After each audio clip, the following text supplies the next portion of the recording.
তো বন্ধুরা, আজকের তোমাদের সাথে কোনো রান্না ব্লগ ভিডিও দেবো না। আজকে তোমাদের সাথে একটা রান্নার ভিডিও শেয়ার করছি, সেটা হলো ভেজ চাউমিন।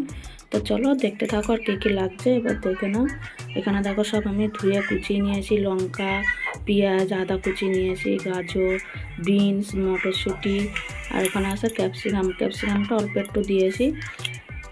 সব ধুয়ে কুচিয়ে রেখেছি। আর এইদিকে দেখো স্যালাডের জন্য লঙ্কা আর পেঁয়াজ আর শসা কুচিয়ে রেখে দিয়েছি। তো চলো এবার দেখে নাও।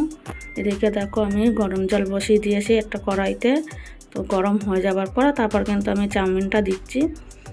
তো চাউমিনটা বেশ অল্প সময়ের মধ্যে সিদ্ধ হয়ে যায়, ওর জন্য বেশি সময় লাগেনি সিদ্ধ হতে। দেখো আর ওতে না একটু আমি সাদা তেল ফেলে দিয়েছিলাম, ওর জন্য একটার সাথে একটা লাগেনি। তারপরে দেখো সিদ্ধ হওয়ার পরে আমি ঠান্ডা জল ঢেলে দিলাম ঝুড়িতে দিয়ে, জলটা সেঁকে নেওয়ার সময়। তাহলে কী হয় জানো তো, একটু চাউমিনটা ঝরঝরে হয়, একটা গায়ে একটা লাগে না। আর তারপর একটু ঠান্ডা হওয়ার পরে আমি ওতে তেল মাখিয়ে নিয়েছিলাম, সাদা তেল। তোমাদের সাথে আর ওইটা দেখানো হয়নি।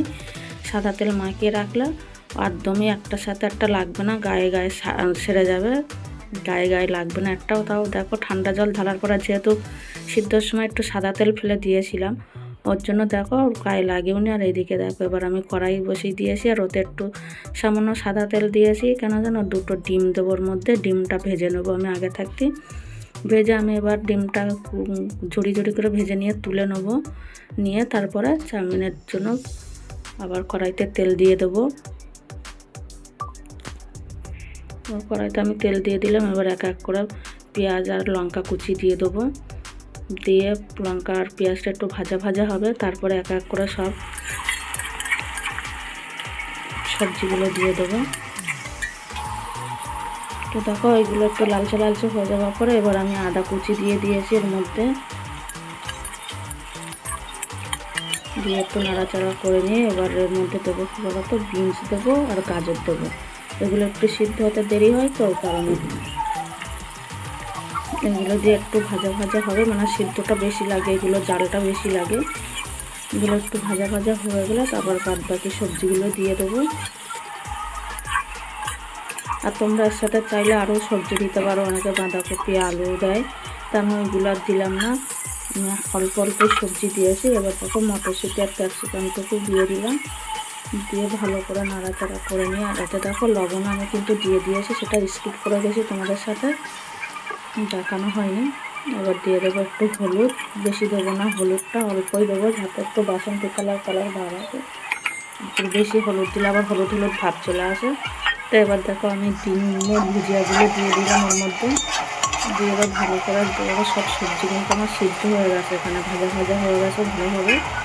এবার আমি অল্প অল্প করে চাউমিন এর মধ্যে দিয়ে অল্প অল্প করে নাড়াচাড়া করে নেবো। তাহলে কী হবে বলো তো, ভালোভাবে সব গায়ে সবার সাথে লাগবে, অসুবিধা হবে না।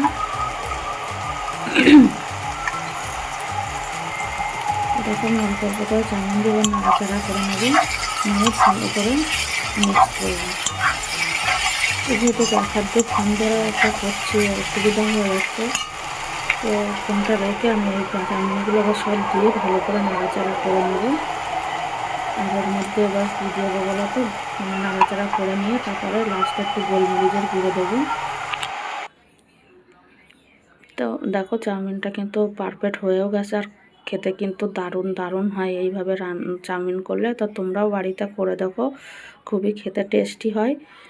আর এর মধ্যে অনেকে বলো তো সয়া সস টস দেয়, আমি আর দিইনি এগুলো যেদিন আমি নিরামিষ করি নিরামিষের মধ্যে দিই। তো দেখো এবার আমি গোলমরিচের গুঁড়ো দিয়ে আমি এবার নামিয়ে নেবো, নিয়ে সার্ভ করে নেবো।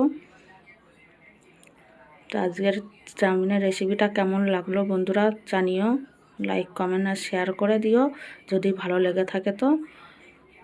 আর এবার আমি দেখো সার্ভ করে নিচ্ছি, আর মধ্যে এবার স্যালাডগুলো দিয়ে দেবো আর দেবো টমেটো সস।